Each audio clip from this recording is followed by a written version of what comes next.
Hello, welcome to Drinks with Ron. I'm Ron, and I'm moving very slowly after last night because I stayed up drinking, recording like 5 episodes of Drinks with Ron. Now, at the time I'm recording this, they have not been uploaded because that's just too much Ron for the general public. They can't handle it all at once. You gotta squirrel it out. But, well, I guess that's the end of the Kahlua. At least this particular bottle.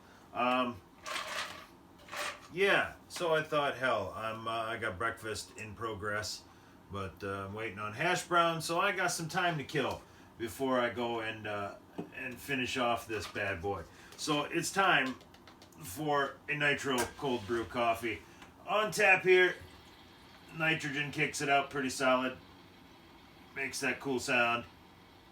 You don't get a lot of foam like CO2, carbonation. What you do get is just a nice little layer of thin bubbles. It's fantastic. That's a lot of coffee. Oh boy. I may have overshot myself this morning. So that's it. You can see it's starting to get, well, you probably can't, but just a little thin layer of frothy bubbles on the top. And I'm digging that. So I'm gonna hit it with the creamer. Damn, look at that. Don't she look like a McDonald's? Only with a bunch of Kahlua sitting in the bottom. Oh man, that's bad. That tells you what kind of shape I'm in this morning. But let me not slow the roll here. I just keep remembering more stories from Main Street. And some of them are pretty fantastic. Now, while I was living on Main Street, I spent a decent half of that time, I believe, in outpatient treatment, because they believed I had an alcohol addiction. I told them I didn't, so I'd go walk down the street, wear my Cypress Hill jersey to treatment. One guy got that joke; he thought it was hilarious, but I'd argue with the dude. He'd be like, "You're an alcoholic." Because I'd be like, you been drinking? I'd be like, yeah, I played some video games the other night, had a bottle of High Life. And they're like, you can't do that. Like, what do you mean I can't do that? You're an alcoholic. You have 1 beer, you'll have 6 beers, you'll have 9 beers, you'll be off. I said, no, dude, I'm not an alcoholic. That's what I keep telling you. I just have to come to this treatment. I'm not addicted to alcohol. I can have just one. Oh, no, you can't. All right, that's it. Shut the meeting down. We're going to walk down to 4th Street, and you're all going to stand around as we go to a bar, and I order a beer. And I sit there and drink it, and then I say, that beer was good. Now I guess I'm done with beer for the day. Because I can have just one. I'm not fucking addicted. I'm just ordered to be here. But let me digress. So I was ordered to be there, and then one of the conditions for being there is they ordered me to go to yet another form of treatment. As a buddy of mine says, it's a place where addicts and alcoholics wish to remain anonymous. You can't use the name, but you could probably find them in the front of the phone book, if you follow what I'm saying. So, I attended these meetings, and now they want you to really engage to get, and I'm not saying, look, I totally stand to my point. I was not an alcoholic, not at all, but I am glad I took all of these classes because I can see now, looking back, where the kind of course was set that without these classes, maybe I go a little, maybe the chances of becoming an alcoholic would have been higher had I not engaged with these and heard stories. Lucky Larry, who's been in like 92 car accidents and walks away from every fucking one of them, and there was just it was a good learning experience. But one of the things they did at this place was they wanted to get everybody together for a softball team.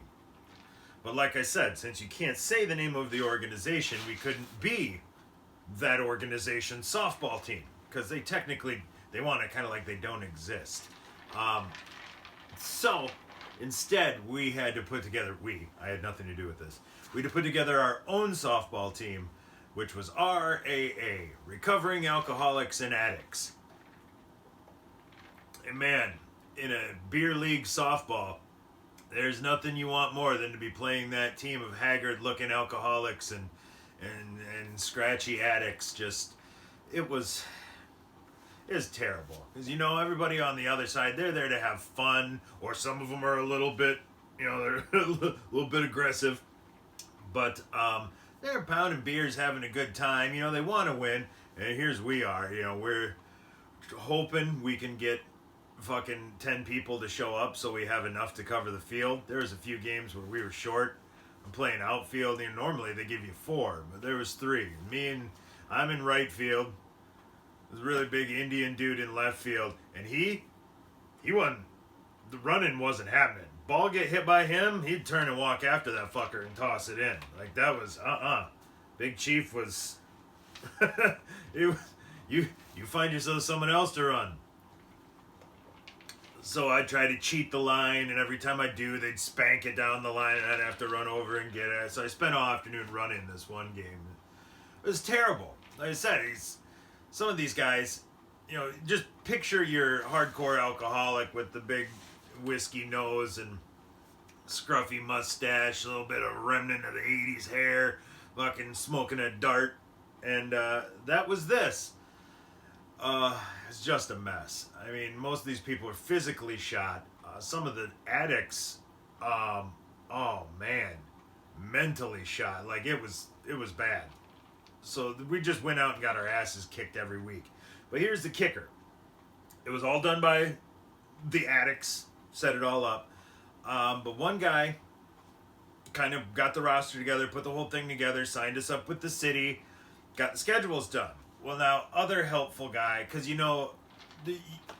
it's funny, you see different degrees of people in here. Some of them, you can tell they're just forced to be there, they want to hang in the back. Other guys, they feel like they're, they want to take charge, and, recovery is doing this thing. So, they have a big argument, who can make copies for the schedules? Oh, I can do it, says this guy who looks like he's living out of his hatchback. Everything, or a station wagon, boxes and everything piled high, just fucking, yeah, looked like he was living in it. But he insists, I can do it, I'll get the schedules, I can go up here, I'll do them, I'll get copies, I'll bring them to next week's thing, everybody will have the schedules. So, clearly, first week shows up, I forgot to do it. So, the further we go, like I said, we're just getting our brains beat in. Half the team, we're lucky if we can field a team. Like, the dude they stuck at catcher he'd done so many drugs. Like, his brain was just, you could watch the wheel turn. It was one of those where you said something to him and you had to kind of wait for it, like one of those pennies outside of Kmart. You had to let it swirl around and around, and then finally get down to the bottom and plink. Oh, yeah, okay. This guy was fucked. So, yeah, I missed some games. So I show up at this game.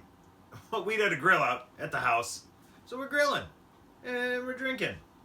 I'm like, wow, I should probably show up at this game. Because the week before, I'd missed the game. And the little dude who set it all up, knows all, like, he's seen some action. He's all in my grill. Where the hell were you? Because I'm like 21, 22 years old. So I'm like one of your top 3 players. And that is not what you want. Not at all. There's a dude who played third base with an absolute fucking cannon. Like, I played first. I thought he was going to blow my glove up. It was the most insane thing I've ever... He launched that thing like a fucking cannonball across the diamond, and it popped and about took my glove right off my hand. He showed up like once. So it was like, okay, he hit him out of the fucking park and trot around. Skin tight blue jeans, didn't matter. Whoom! Left field, hitting it about out on a fucking West Avenue. But he's a truck driver, so he never showed up again. So I missed the game. Little guy, crooked nose, big push broom mustache. Hey, where the hell we needed you last week? We had to forfeit. You gonna get me a schedule? Oh, yeah. You realize the other dude still hadn't gotten the schedules. So nobody knows when or where the fucking games are. I've driven to parks and found we weren't there. I'd driven to parks and found nobody there. So it was just total crapshoot, but I was like, fuck. I'm half in the bag, but I gotta go anyway because this guy's all pissed I didn't show up last time. So, yeah, I went and played a recovering alcoholics and addicts softball game, completely reeking of, of beer. But that wasn't my favorite story. No, my favorite story of the whole season, like I said, I played a lot of first base because I could catch, I could throw, I know how the game works. I'm not very mobile, but, you know, at least if somebody could get the ball to first, they were going to be out. So there was we're playing like the younger team, like the dudes in their 20s that are like super serious. Like, you guys are going to fucking 10 run us by the fourth, you know? So maybe take it down a notch. Well, there's a little dude on first base, or no, he must have been at the plate. I can't remember exactly how it happened.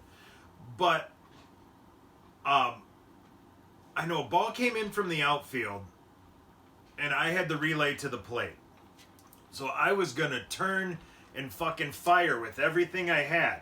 So I get the ball, I take the step, I come around to home, and as I see out of the corner of my eye, I'm spinning around, I see the fucking dude who's totally fried on drugs is playing catcher. And he's back there, and he's got the glove, and I just see his eyes get big, and he just starts backing up like, oh God, I'm going to kill Scott. I'm going to throw this softball, it's going to come in, and he's going to stand there like this, and it's going to hit him right between the fucking eyes. He's going to drop, and he's going to die right on the diamond. So, in a split second, I try to pull up my throw. I end up basically throwing it at the ground in front of me, where there's a guy just off first base who I about hit with the fucking ball. So he gets all fucking freaks out and starts getting in my grill. Hey, you trying to hit me with blah, blah, blah, blah. And I'm like, I can't throw it to my catcher. You know, I couldn't be like, this guy's so fried on fucking every drug known to man that there's no way he's going to react to catch the ball. So I'm pissed, and I want to tell him that that's not why, but he gets my grill, and I just said, look, if I was trying to fucking hit you, I would have fucking hit you.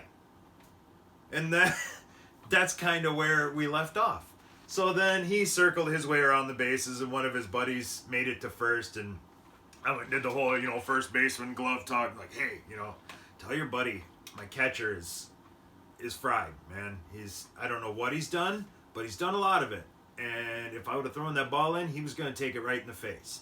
So I had to try to pull it up, you know, just tell him it wasn't nothing like that. I just don't want to kill Scotty. That was the highlight of the softball season. And, shit, I know I made the new rule that I wouldn't leave any drinks left at the end of the episode, but since this isn't really alcohol and it's more my breakfast, I'm gonna break my own rule and take this up to finish my cooking.